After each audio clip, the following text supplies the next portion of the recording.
My name is Manuel Pomares. I'm a lieutenant with Florida Fish and Wildlife. Florida Fish and Wildlife, did you all just host some guests today? Yes, we did. Did you see some of them here in the courtroom? Yes, I do. Was that to see a vessel, a crashed vessel? Correct. The vessel, were you part of the recovery? I was part of the recovery of the vessel. So let's talk about how that happened and the information that you have. Were you working on the day of the crash, September 4th, 2022? I was not working that day when the event occurred. I was notified afterwards. How did you learn about the crash? I believe I was called either to my personal phone or my work phone, notified, and then I would have come out shortly after that on the clock and responding to phone calls and trying to gather information and see what needed to be done at that point. Where did you respond? Initially, I was just on the phone gathering information because I didn't know where to go until more information started coming in. The location of the accident was Cutter Bank, which is a remote area that even if I left right away, I wouldn't have been able to go to. So it was more beneficial for me to get additional information and see what was needed before I left and responded somewhere. So where did you drive to? Initially, I just stayed at the house making phone calls, coordinating. Eventually, I ended up, I believe I went to Walmart and bought water, and I believe one of my counterparts bought food because at that point in the evening, we had to keep officers keeping watch on the vessel because the vessel was overturned in Cutter Bank, adjacent marker 15, and we knew we weren't going to be able to recover it that day, so we needed to maintain custody of the vessel and have somebody watching it overnight, so we had to make arrangements. Okay, let me stop. Sorry. We're going to go slow. You're talking fast, but we're going to go slow, okay? Got it. All right, so you go to Walmart. Correct. Why did you go to Walmart for supplies? Went to Walmart to get supplies, water and drinks for our officers. And then after you get the waters and drinks and food, do you go to Black Point Marina, or where do you go to? I responded to Black Point Marina, and I arrived there as the fire boat was arriving with victims that had not been transported because they weren't as severely injured as the ones that had been airlifted. Okay, so at this point, it's dark outside, it's nighttime? That is correct. Okay. Now, as a lieutenant, can you tell me what your responsibilities are? Okay. I'm an investigative lieutenant. I was an investigative lieutenant at that time, and part of my responsibilities are to provide the investigator, the lead investigator, with any assets he may need, assist him in any way that I can. Due to the remote area, the accident happened in southern Miami-Dade, almost northern Monroe County. So me getting there wasn't practical. I wasn't going to make it there in any time to be of use to my team. Now, the lead investigator in this case, Lieutenant Thompson, at the time he wasn't a lieutenant, did you oversee him, or is that a different lieutenant? He was supervised by a different lieutenant. His name is Lieutenant Daniel Miranda. On that evening, I believe Lieutenant Miranda was not available for one reason or another, and I was the one who initially responded that evening and helped out and supported Investigator Thompson. Okay, so you mentioned that you saw some of the less injured passengers. Did you specifically interact with them at Black Point Marina? No, I did not. Okay. They were coming off the vessels, going to their family members, and I did not impede in that or stop or take any action in that aspect. So the next day, September 5th, what are your duties? What are your assignments on that day? So I was also part of the dive team. So part of our duties was to document the scene or the crash site. We had come up with a game plan to respond out there on one of our patrol vessels. 3 members of the dive team, I believe it was Officer Oscar Saavedra, Lieutenant Ryan Smith, and myself were dive team members. And there was an officer, I don't recall at this point that was driving the vessel, shuttling us around. All right, so how do you become part of the dive team? Do you have to be trained and certified? You have to have certification first, and then you have to go through an interview process and be selected. Did you receive all of the necessary training and certifications to become part of the dive team? Yes. And just as an aside, how long have you been with the Florida Fish and Wildlife? I'm in my 29th year. Formerly, the agency was called Florida Marine Patrol. In 1999, 2000, the voters of Florida decided to merge the Florida Marine Patrol with the Game and Fish Commission, and now we are the Florida Fish and Wildlife Conservation Commission, FWC for short. So do you have a long or many years of experience diving? Yes. So in preparation for a dive, I imagine, do you have to put on a suit? Or what do you wear? In this case, we didn't have to put on a suit because there wasn't contaminants. We have to put on dive gear, which is a BC, a dive tank, regulators. So all that had to be loaded on the boat because obviously it was far away from the mainland. So let's break that down. Can you explain what that equipment that you just referred to is and how it assists you? Absolutely. So it's scuba gear, self-contained underwater breathing apparatus. So it's basically a BCD, a buoyancy control device that inflates to help you control buoyancy. Okay. You need to put that on. Behind that, that holds a dive tank, which has your air supply. And then you have regulators that bring the pressure down from what's in the tank to something you can actually breathe, to be able to breathe underwater. So. And do you have to regularly receive additional training, either yearly or anything like that? Yes, we typically try to do it monthly at minimum. Sometimes we don't because there's call-outs and other situations where we dive more often than that, so it all depends on what is occurring in the field. So where do you leave to do the dive? Where do you leave from? I believe we left from Coconut Grove and loaded on my patrol vessel in Coconut Grove and responded from there. And, you know, we've heard testimony about Cutter Bank. Did you know where in Cutter Bank the wrecked vessel was? Yes. And I think earlier you mentioned that FWC, did they make arrangements for there to be somebody who had eyes on the wrecked vessel from the time they learned of it to the time you got there? Correct. And why was that important to sort of have a babysitter for the crashed boat? It's important to maintain chain of custody and make sure nobody messed with the vessel or took anything from the vessel. It could have also been a navigation hazard. People that navigate that area might not know it was there, especially at dark, and somebody could have run into it. So was that a priority for FWC to make sure that happened? Absolutely. Okay. So when you arrive at the area of the crash site, what do you see? There's an FWC vessel. There's also Miami-Dade vessels because Miami-Dade was assisting us with their dive team to facilitate being more efficient. And is that common that Miami-Dade would assist FWC in a dive like this? Yes, multi-agencies come together to help in situations like this, whether it's a crash or a significant event. We often work together. Okay. So had you been to Cutter Bank before? Yes, I've patrolled Cutter Bank before. All right. And I know the jury has heard this description a few times, but can you just briefly describe what Cutter Bank looks like and the markings? So Cutter Bank is a narrow channel. I describe it best as a funnel. If you're looking at Biscayne Bay is very wide north of that point, so the channel markers are spread apart and you have deeper water. So navigation north of Cutter Bank is more lax, if I could describe it that way. You're not as worried about running aground or having to go exactly in the markers. When you get to Cutter Bank, if you think of it as a funnel, you've got to go through this corridor where you have flats, very shallow water on both sides.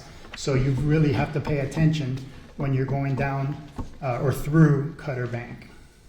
So you mentioned earlier that as part of the dive, there was going to be an effort to recover items underwater. Correct.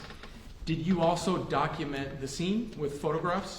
Yes. All right. And did you document the area of the boat crash as well as the nearby channel marker? Yes. Was there a Dayglow 15 marker at the top of the pillar when you got there? No, the day boards, which would have been number 15, it's a green square, and there should have been 2 of them on the top of the marker, so that if you're navigating from north to south, you could see one, and it tells you the east side of the channel.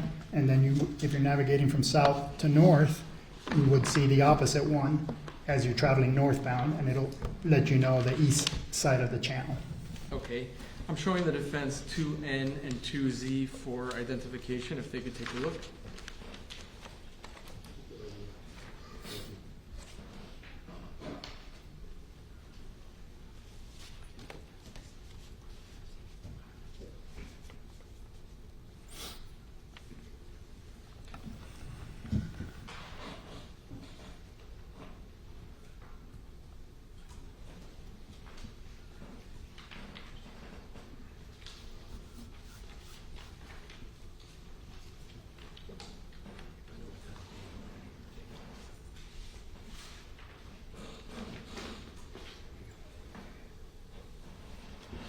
Okay,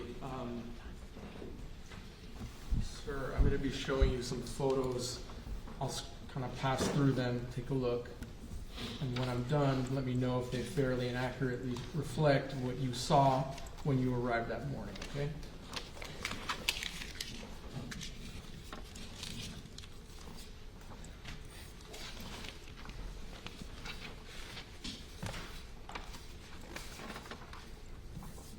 Do they? Yes, and I arrived, I believe, around noon or shortly after noon, just to clarify. Your Honor, I ask that 2N through 2Z be introduced into evidence. No objection. Thank you.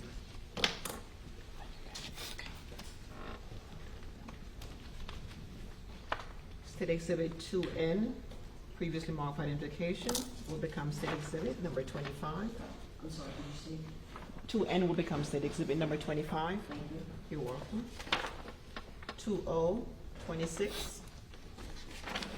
2P, 27. 2Q, 28.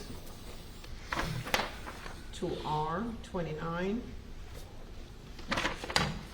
2S, 30. 2T, 31. 2U, 32.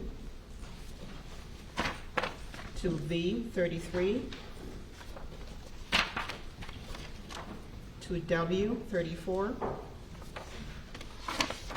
2X, 35. 2Y, 36. And 2Z, 37. Thank you, Madam Clerk.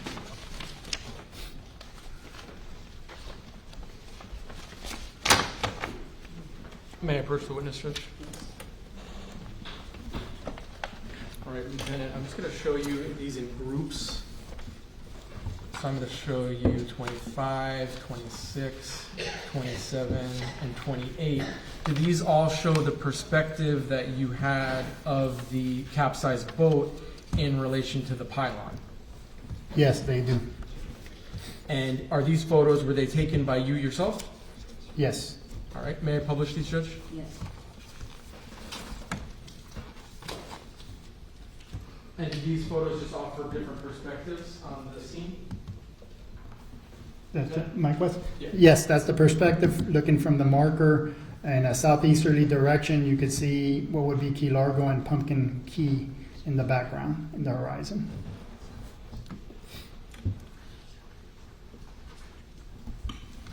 Are you able to approximate the distance of the capsized boat to the pylon? It was several hundred yards. I don't remember the exact, if we have an exact distance. I believe on one of the images, there could possibly be a distance on a Google Earth image. All right, and now I'm also showing you states 29 through 37, are these various perspectives of the piling?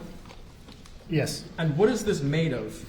the piling is a steel pipe. If you can picture a telephone pole, except instead of wood, it's steel. It's a pipe and it's hollow in the center. Does this go all the way to the seafloor? Yes, that's hammered into the bottom, and that's what keeps it erect. Part of it is under the ground. Then you got what's not visible, that's below the water to the ground, and then you have what remains above the water line. And who installs these? That would have been probably Coast Guard, because it's a intercoastal waterway channel marker. There's sort of like a whiteness at the top of it. What is that? That is the feces of birds, water birds that land on the top of the You marker. could say bird poop if you want. I was trying to be more professional, but that is, the birds land on there, they go to the bathroom, and it ends up making those marks on the piling. And I should ask you, what is supposed to be on top of this? On top of that, if you look at may I look at them? Yeah. If you look at the markers, you'll see there's like a rectangle in the middle of the feces, and that would be where there would be a day board flush against one side of the piling, and then if you look from the south coming north, you would see the same thing. The best I could describe it is a rectangle where there's no feces, and that's where the day board would be. That's why there's no feces there. So So basically, there's no white. there's gonna be a day board on one side, a day board on the other side, and the pylon in the middle. Correct. And how are the day boards connected to this? There's bolts and brackets that basically, the day board is made out of wood, and in this case, because it's a green, it's a square, and they're bolted to each other, kind of sandwiching the two boards to the piling. All right, may I publish some of these, Judge? Yes. All right, and there's a variety of perspectives.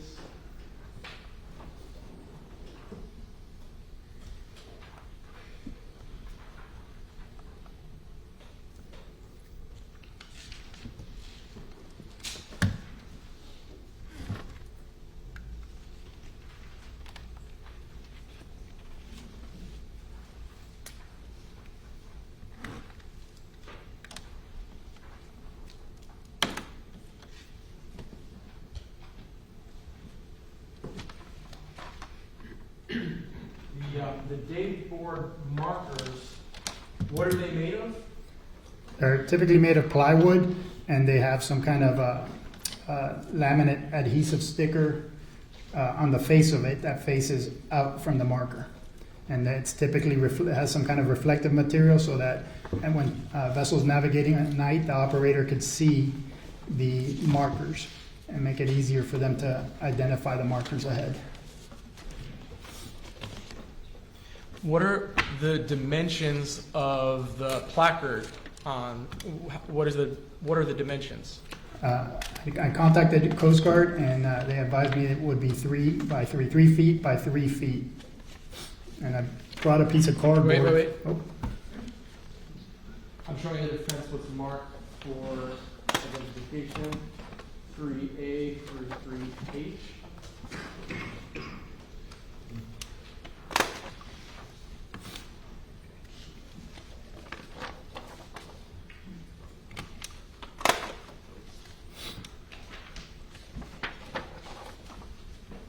May I approach, Judge? And Lieutenant, I'm going to show you what's marked for identification 3A to 3H. Let me pass through them. And when I'm done, tell me if they fairly and accurately depict what you saw on this day. Okay, do they? yes, they do. Judge, I'd ask that 3A through 3H be admitted into evidence. Without objection.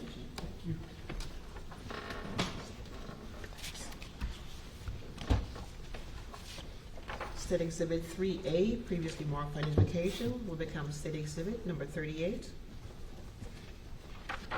3B, 39. 3C, 40. 3D 41, 3E 42, 3F 43, 3G 44, and 3H 45.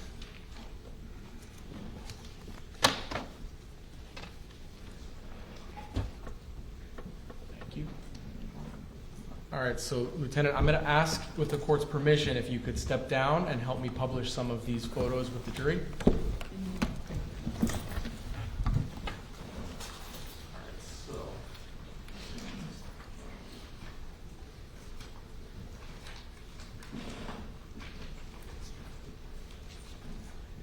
What are we looking at in this photo? If you could just hold it up for the jury.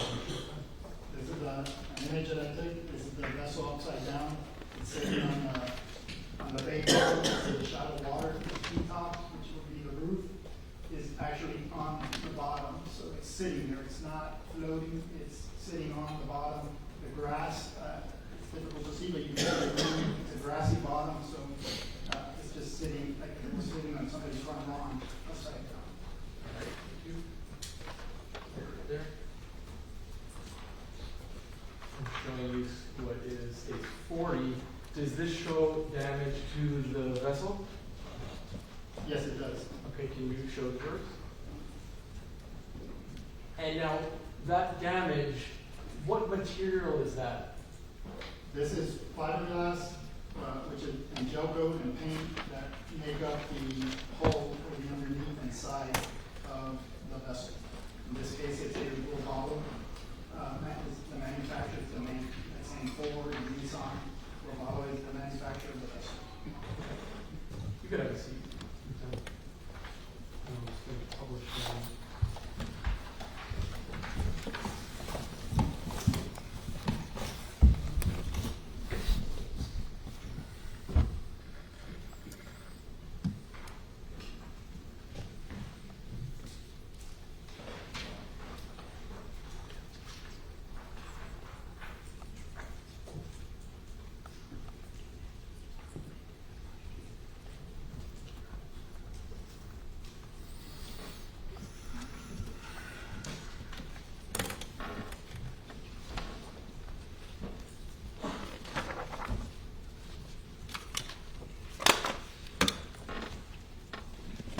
All right, so we've gone over the documentation of the pylon, the capsized vessel.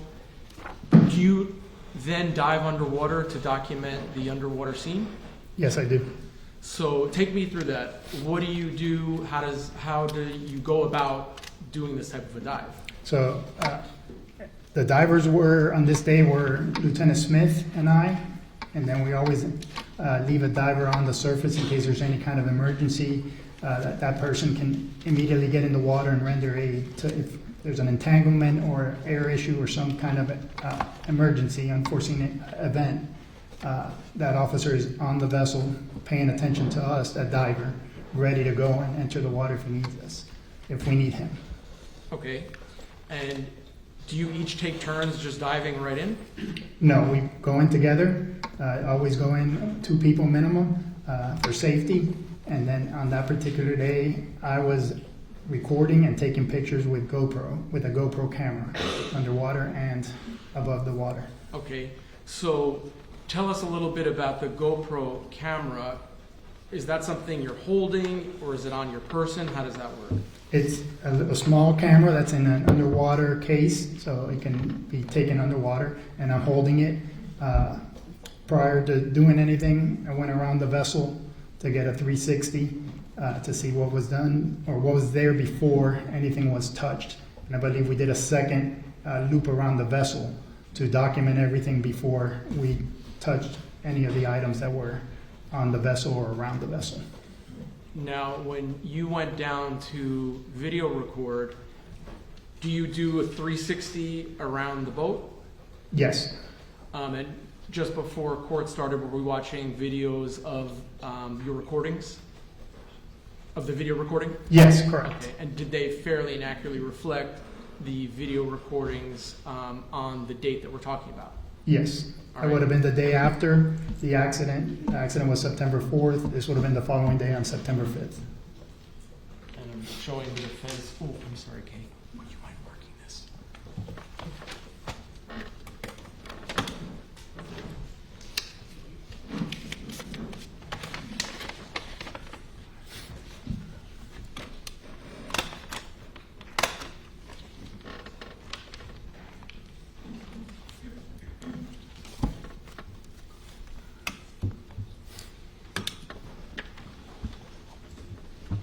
Showing defense 4R.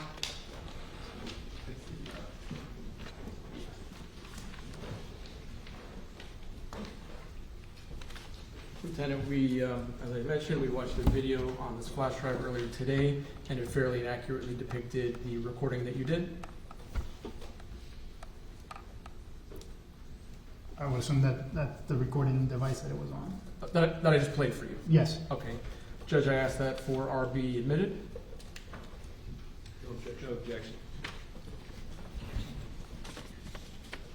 State Exhibit 4R, previously marked by identification, will become State Exhibit number 46. Judge, may I publish states 46? Yes, you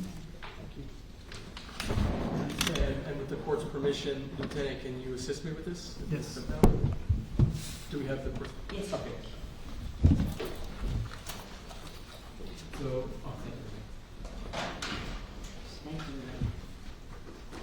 So Lieutenant, I'm gonna sit. Can you stand right next to the screen? Yes, sir.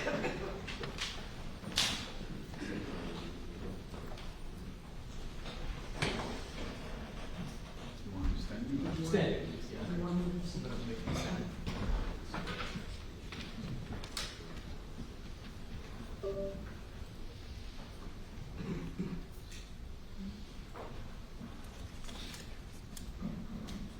So the first file for the record is GOPR 1521.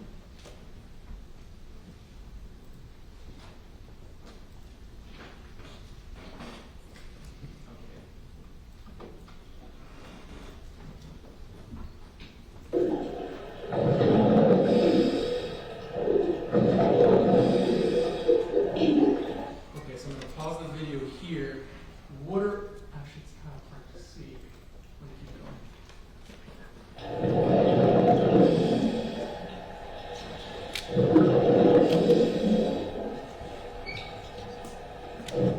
So, I don't know if it's a little bit hard to see on this screen, but what would you call this resting at the bottom? This is the side of the center console or the T-top. The T-top would be the roof portion. The center console is the fiberglass cube where the steering and the screens are. And so this T-top, is this where the captain of the vessel would be when they're operating? It would be behind it, behind the steering wheel. It's hard to tell exactly what direction that is.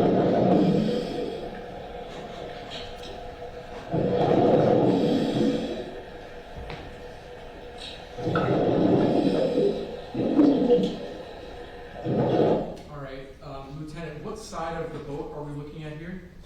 Here you're looking at the vessel upside down. This should be the starboard side. You can see the damage, which is all on the starboard side.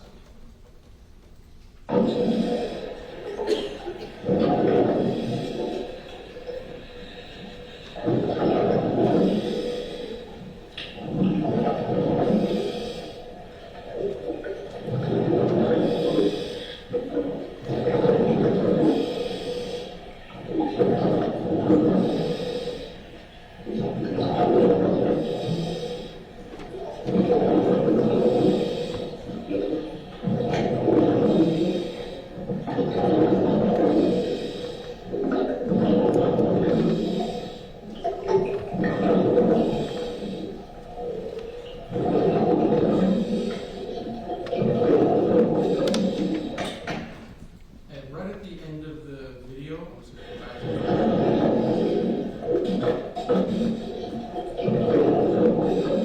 so what is that we're looking at the back? This right here? That is actually at the bow, that's the anchor at the very front of the vessel, and then a 360-degree, are gonna all the way around the vessel and back at the front where I started. Okay, so this is the front of the vessel. Correct. Okay. All right, keep standing, please. Now, GOPR 1522, I'm gonna publish that for the record.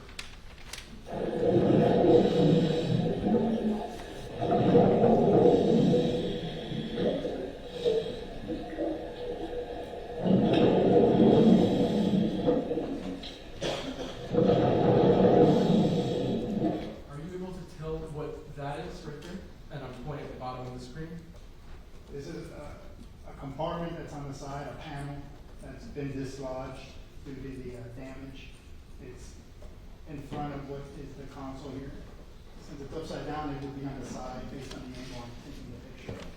Okay. The visual.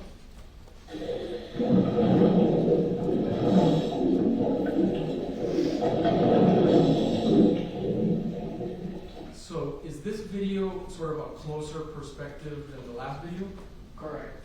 This one's more trying to get closer into the vessel. The other one was like further from the vessel itself.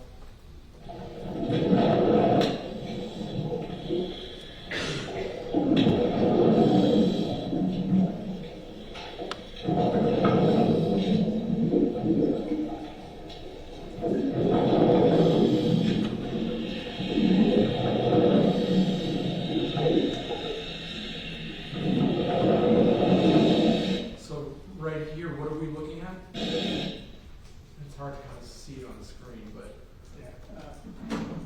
Again, the vessel's upside down. You're going to see the top, which is the T-top here, the underside of it, because the part that's normally up to the sky is sitting on the bay bottom, and you're barely have some grass where it's sitting on the grass.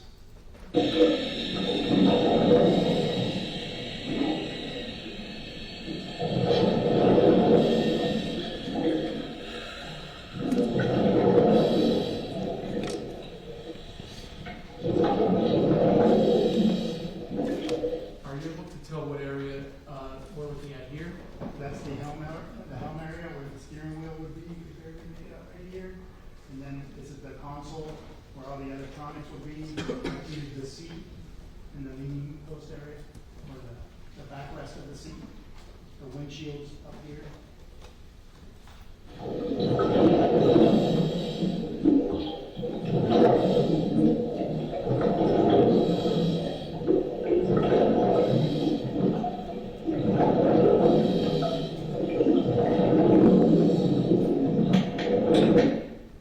Thank you, Lieutenant. Have a seat, please.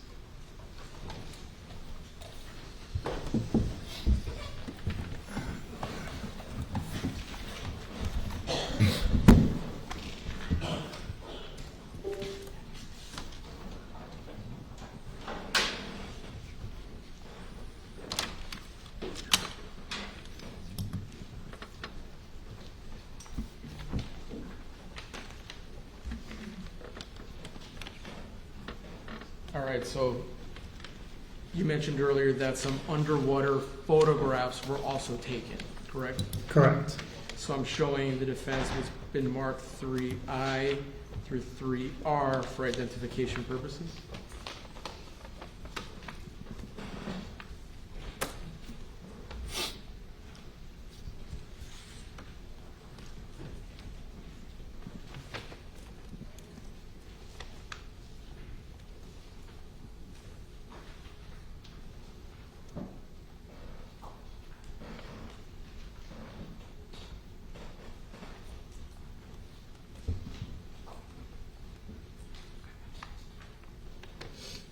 Okay, may I approach, Judge?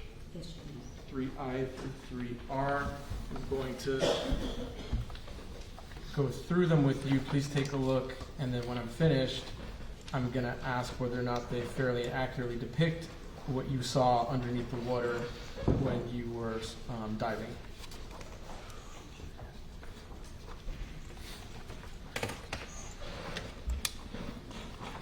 Did they? Yes, they do. Judge, I'd ask that 3I through 3R be admitted. Can you judge? Without objection.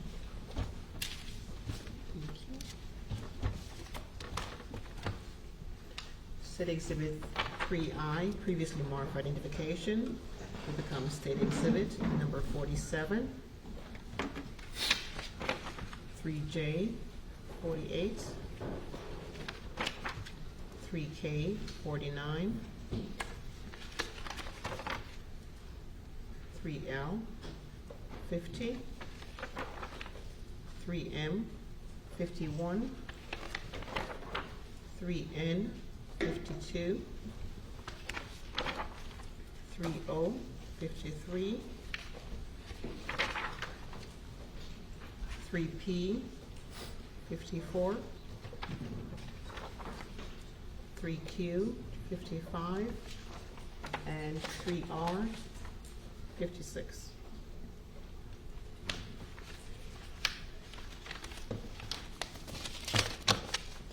Clerk. And Judge, same request if the witness can assist me in publishing. Yes. Thank you. All right, so Lieutenant, these may actually be a little bit more visible than the video. Can we just go one by one and you sort of show the jury what's depicted in these photos? Yes. In this image, you can see the T-top on the bottom of the bay. You can see the grass. Again, you're looking at the underneath. What's on the grass would normally be facing the sky. You can see a telephone right here, which is underneath of the T-top. This is the front windshield. We got a side windshield here and a side windshield here. You see the top of what would be the console and the compass there. So that's pretty much the boat upside down from front to back. Now, how about in states 48? What are we looking at here? So again, this is the helm area. So now you're looking from what would be the seating or operating position. You got the steering wheel, you've got the throttles, which will control with your hands. You got 2 GPS units right here. They're hard to see because they're dark right now. All the switches on the console. Again, the front windshield, side windshield, the side windshield on this side. And that's the panel that I was asked about before that had become dislodged, held in place by wiring. You can see these are battery switches, but obviously it's not in a normal position, it's just been dislodged. Now, this is states 49. What are we looking at here? This is again the front of the console. You can see the front seat here. This is the seating area. This is the backrest. You can see the port side, which is not damaged. You can see light coming in through the starboard side due to the damage to the vessel. Again, the front windshield, side windshield. That's pretty much. Okay, and you could have a seat, Lieutenant. I'll finish publishing the rest of these.